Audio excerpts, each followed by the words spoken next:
¿Para qué juegas juegos de mesa? Seguramente para divertirte, ¿verdad? Es la respuesta obvia. Pero, ¿puede un juego hacerte llorar? ¿O uno donde ganar te deje un sabor amargo, una sensación de culpa? Ya no hablamos solo de diversión. Hablamos de impacto, de reflexión.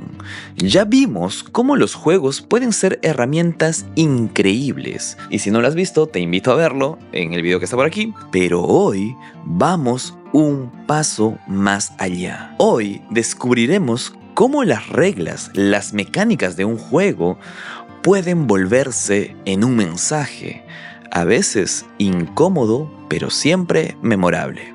Capítulo 1. La diseñadora. Para entender cómo una mecánica puede ser un mensaje, tenemos que conocer a alguien que habla ese idioma a la perfección. Brenda Romero, una veterana del diseño de juegos con más de 40 años de experiencia y muchos reconocimientos. Su romance con el diseño de juegos comienza a sus 5 años creando un laberinto con Legos. Laberinto que nadie quiso jugar, según cuenta, pero que dejó en ella la semilla de su filosofía. El diseño de juegos es un lugar mágico donde todo es posible. Con el tiempo, esos Legos se volvieron digitales. Empezó a diseñar videojuegos. Brenda se convirtió en una diseñadora capaz de coger un mando, cerrar los ojos e imaginarse el juego completo, antes siquiera de que una sola línea de código estuviera escrita. Para ella, design equals to play, lo que se traduce mejor como diseñar es hacer, es interactuar. Y te preguntarás, ¿y qué tiene que ver todo esto con los juegos de mesa? Pues la gran industria de los videojuegos, con sus procesos, hojas de cálculo, ciclos de desarrollo y rentabilidad sobre creatividad, desgastó a Brenda. De pronto, la magia se sentía industrializada, y sus diseños solo sombreros nuevos para productos que salían en serie. Y ahí llegó su momento canónico. Brenda, desilusionada, hizo un retiro como un monje. Pasó 9 meses alejada de lo digital y se sumergió en los juegos de mesa. Jugó muchísimo y en esa libertad, sin presiones externas, redescubrió su pasión: crear. Pero esta vez lo haría a su modo. Capítulo 2. Capturando emociones. Durante su carrera, Brenda Romero tuvo la oportunidad de conocer a algunas figuras influyentes en otros campos, y una de las más influyentes en su vida fue el fotógrafo nativo americano Zeke Jackson. Zeke Jackson tiene una impactante colección fotográfica llamada The Gradation Series. El mensaje de esta serie es una crítica directa a cómo la cultura nativoamericana fue y sigue siendo oprimida. Esta capacidad de la fotografía de transmitir emociones inspiró a Brenda, pero me estoy adelantando.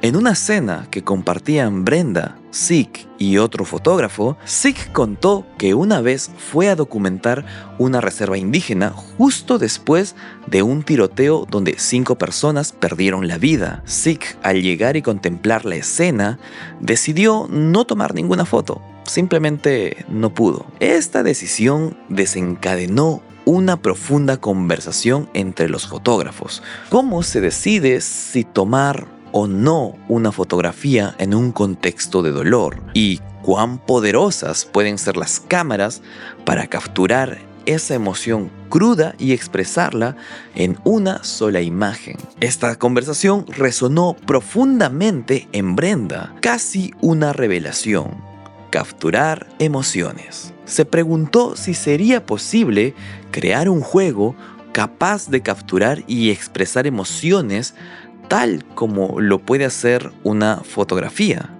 Se dio cuenta de que casi todos los demás medios, la pintura, la música, el cine, la fotografía, ya habían demostrado esa capacidad, pero los juegos de mesa aún no. lo habían hecho.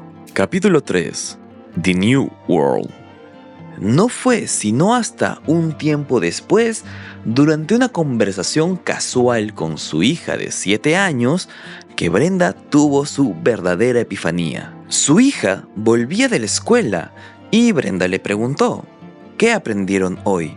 Su hija le comentó que habían hablado del Middle Passage. Brenda le pidió que le contara más, y la niña, con la naturalidad de quien recita una lista de compras, dijo: barcos salieron de Inglaterra, bajaron a África a recoger esclavos, cruzaron el océano, llegaron a Estados Unidos y vendieron a los esclavos. Pero luego vino Abraham Lincoln, firmó la Proclamación de Emancipación y fueron libres. Pero en su voz no había horror, ni tristeza, ni siquiera curiosidad, solo hechos. Brenda sintió un escalofrío. Era el Middle Passage, la historia de sus antepasados paternos, y se había convertido en un simple trámite histórico. La desconexión entre la brutalidad real y el relato de su hija era abismal. Y quizás te preguntes, ¿qué fue exactamente el Middle Passage? Pues fue la etapa central del comercio transatlántico de esclavos. Millones de personas africanas fueron secuestradas, encadenadas y transportadas en condiciones inhumanas hacia Norteamérica. Era una travesía brutal, de semanas o meses en las que incontables personas morían antes de llegar. Sin duda, uno de los crímenes contra la humanidad más atroces de la historia. Volviendo a la historia, para rematar el largo e incómodo silencio, su hija le dijo: «Mami, ¿podemos jugar algo?». Brenda, en lugar de responder con palabras, decidió responder con un juego. Así que cogió unas fichas de madera y le pidió a su hija que las pintara agrupándolas en familias. Su hija dedicó un tiempo a crear esas familias, pintando las fichas, el papá, la mamá, el bebé, los hijos. Les puso cariño. Ay, ternurita. Cuando su hija terminó y se las mostró a Brenda, empezó la experiencia. Brenda empezó a poner las fichas en unas hojas que hacían de barcos, pero lo hizo de forma aleatoria, separando a las familias. La hija se dio cuenta y empezó a cuestionar por qué habían separado a los padres de su bebé e intentó volver a unirlos. Brenda la detuvo, le dijo: «No, cariño, que no pueden ir juntos». Y su hija insistió: «Pero ellos quieren ir juntos, pero ellos quieren ir en el barco». Brenda la miró y le dijo: «No, querida, es el Middle Passage. Nadie quiere ir». Y aunque su hija empezó a desconfiar del juego, Brenda le pidió que continuara. Con las familias separadas en los barcos, Brenda le entregó las reglas. Le tomaría a un barco 10 turnos cruzar el océano. Tenía 30 unidades de comida. Cada turno lanzaría un dado y el número indicaría la cantidad de comida que se usaba. Y así empezó el juego. Su hija empezó a lanzar el dado y en cierto punto notó cómo la comida disminuía y cuestionó a su madre: «Mami, no vamos a lograrlo». Brenda la miró y quiero que recordemos que tenía solo 7 años y le dijo: «Podemos intentar cruzar y ver qué sucede, o podemos poner algunas de las personas en el agua». Su hija sabía lo que eso significaba. La expresión de su rostro cambió. Fue como si algo se rompiera dentro de ella y preguntó con una voz temblorosa: «Mami, ¿de verdad eso pasó?». Brenda solo pudo rememorar con un sí. La comprensión golpeó a la niña con toda su fuerza. Empezó a asimilar que el Middle Passage no fue solo esclavos iban de África a Estados Unidos, sino que se separaban familias, hermanos que no volverían a verse. Se dio cuenta de que los que iban no volverían nunca a su tierra de origen, y todo el dolor tras ello. Su hija, abrumada por las emociones, empezó a hacer valiosísimas preguntas sobre el tema, lo que llevó a una conversación memorable para ella, su madre y más tarde esa noche, su padre. Todos terminaron llorando. Brenda allí tuvo su epifanía. Su hija había asimilado y empatizado con un capítulo tan atroz de la historia humana gracias al juego que ella improvisó. El hecho de tener que hacer las familias, de pasar tiempo pintándolas, fue lo que hizo que su hija generara una conexión, que le importaran esas fichas, esas familias. Y las mecánicas del juego, la separación, el hambre, el dilema, las afectaban directamente. Esa impotencia la hizo cuestionarse y preguntar a sus padres sobre un evento tan atroz y sus consecuencias en nuestros días. Fue un juego de mesa al que luego Brenda llamó The New World, el que logró conectar a su hija con el dolor de ese capítulo tan atroz de nuestra historia. Un juego que no buscaba ser divertido, sino profundamente significativo. Capítulo 4. Eso no es divertido. Impulsada por la experiencia con su hija, Brenda no se detuvo. Creó otro juego, esta vez de índole más personal debido a su herencia irlandesa. Trataba sobre la invasión de Irlanda por Cromwell, un evento histórico brutal, uno de los episodios más atroces de la historia colonial británica, y eso es decir mucho. Estos no eran juegos comerciales, no buscaban llegar a las masas ni estar en todas las casas. Eran algo diferente, algo más profundo. Y, como era de esperar, cuando Brenda empezó a mostrar estas creaciones, se topó con la inevitable crítica: eso no es divertido. Pero aquí es donde todo conecta. Recordemos cómo empezó esto. Brenda, una diseñadora de videojuegos desilusionada, encontró en los juegos de mesa un espacio de libertad creativa, un lugar donde podía crear su obra, y precisamente esa idea de considerar a los juegos como obra fue lo que le hizo cuestionarse esa crítica. ¿Por qué tendría que ser divertido? Pensemos en otros medios artísticos. El cine, la música, la pintura, ¿acaso están obligados a ser divertidos para ser valiosos? Nadie espera que la lista de Schindler o el Guernica sean divertidos. Son impactantes, conmovedores, reflexivos. Parece que solo en la industria de los juegos existe esta extraña obligación de que la diversión sea el objetivo principal. Brenda desafió eso. Quería que su obra ofreciera experiencias, y estas podrían ser trágicas o profundamente reflexivas. Y sobre esta idea de los juegos de mesa como arte, profundizaremos en un futuro video. Así que, con esa convicción, Brenda siguió creando.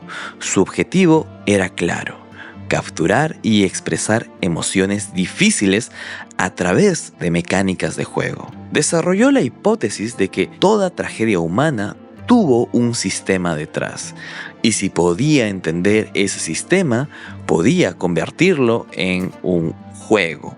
Su paradigma evolucionó. Juego no tiene por qué ser sinónimo de diversión. De esta forma, reconectó con la idea más pura de su filosofía: Design equals to play. Diseñar es hacer. Y esta visión, esta búsqueda de experiencias significativas, había sido validada de la forma más poderosa posible por la reacción de su propia hija, quien, gracias a un prototipo simple, lloró y comprendió el dolor del Middle Passage. Pero si The New World fue una revelación, el siguiente paso en esta búsqueda llevaría la idea de la mecánica es el mensaje a un nivel completamente nuevo y mucho más desafiante. Capítulo 5. Train. Como parte de la mecánica es el mensaje, el mantra de Brenda fue: los jugadores tienen que tomar decisiones con propósito. Así fue como llegamos a Train. Y la mejor forma de entender de qué trata Train es imaginarnos una partida. Imagina que somos 3. Tú, yo y la persona a la que le vas a compartir este video. Cierren los ojos e imaginen la partida entre los 3. Frente a ti hay una vieja máquina de escribir. Tienes que acercarte y dentro de ella están las reglas. Tienes que sacarlas. Léelas con cuidado. Ahora coloca el tablero sobre la mesa. Verás que el tablero es una ventana antigua, de esas con 4 paneles de vidrio. Sobre ella, pon las 3 líneas de tren con sus respectivos vagones. Pero notas algo. Las reglas te dicen algo curioso. En cualquier momento, tú o cualquiera de los demás pueden decidir romper los vidrios. Ahora, coloca en un extremo las 60 fichas amarillas que representan a las personas. Y al final de las líneas de tren, coloca el mazo de cartas Terminus. En el centro, las cartas de acción y un dado. En tu turno, puedes hacer una de las siguientes 4 acciones: lanzar el dado y cargar personas al tren, lanzar el dado y avanzar esa cantidad de espacios, sacar una carta de acción o usar una carta de acción. ¿Listo? Bueno, empiezas tú. Lanzas el dado, intentas cargar personas, notas que no es fácil, tienes que maniobrarlas un poco para que entren. La partida continúa, vuelve a ser tu turno, decides sacar una carta, te toca Heal. Esta carta te permite ir 3 veces más rápido. Bueno, vaya suerte. La partida avanza, estás listo para mover tu tren, pero ves que aún tienes espacio, así que decides que caben más. Vuelves a lanzar el dado y con esfuerzo, apilando las fichas, quizás dañándolas un poco, logras meter unas cuantas más. En tu siguiente turno, prefieres acumular otra carta de acción antes de avanzar y sacas otra carta. Derail, descarrilamiento. Esta dice que la mitad de las personas regresa al inicio y la otra mitad se niega a subir. Un poco extraña la carta, pero la guardas. No tiene por qué ser jugada contra ti, ¿verdad? Continúas unas rondas más. Usas tu carta de Heal, avanzas a toda velocidad. Eres el primero en llegar. Has ganado, o eso crees. Las reglas te dicen que saques a todas las fichas de tu tren, multipliques su número por 100.000 y saques una carta de Terminus para revelar su destino. Lo haces. Pero notas que sacar las fichas es aún más difícil que meterlas. Pero un poco forcejeando ahí, poniéndole fuerza, logras sacar todas las fichas. Finalmente, tomas la carta de Terminus, la volteas y lees Auschwitz. Train fue creado por Brenda Romero para evocar emociones fuertes. Nada está puesto al azar. Cada detalle tiene una razón de ser. La ventana como tablero, una referencia a la noche de los cristales rotos. La máquina de escribir perteneció a las SS. Si la observas de nuevo, tiene el logo. Las reglas fueron escritas en ella. La dificultad de meter y sacar las fichas requiere intencionalidad. Tienes que querer hacerlo. Las cartas de Terminus, todas son nombres de campos de exterminio. Las 60 fichas amarillas, 60 por 100.000 es 6 millones. La cifra estimada de judíos asesinados en el Holocausto. El color amarillo, una alusión a la estrella que se vieron obligados a usar. Las reglas omiten deliberadamente las palabras juego o jugar para distanciar la experiencia de la diversión. El destino final revelado al llegar crea ese momento horrible en el que te das cuenta de que has participado activamente en transportar personas a su muerte. Pero ahí no acaba todo. Las reglas dicen, la partida acaba cuando acabe. Esa ambigüedad es intencional. Muchas personas que experimentaron Train decidieron interpretar esos huecos. Algunos argumentaron que tras un descarrilamiento, la mitad de las personas escapó, otros que murieron. Mientras la partida continúa, el dolor brota en cada decisión. Lo que sucede después es una experiencia única en cada mesa. Brenda dejó huecos en las reglas. Buscó que los jugadores cuestionaran, que llenaran esos huecos. Quería hacerlos cómplices de lo que sucediera.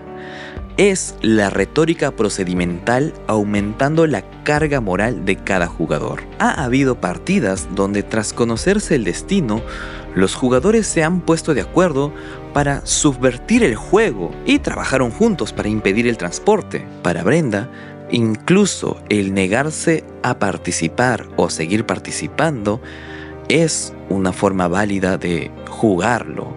La partida acaba cuando acabe. Capítulo 6. ¿Qué pasó después de Train?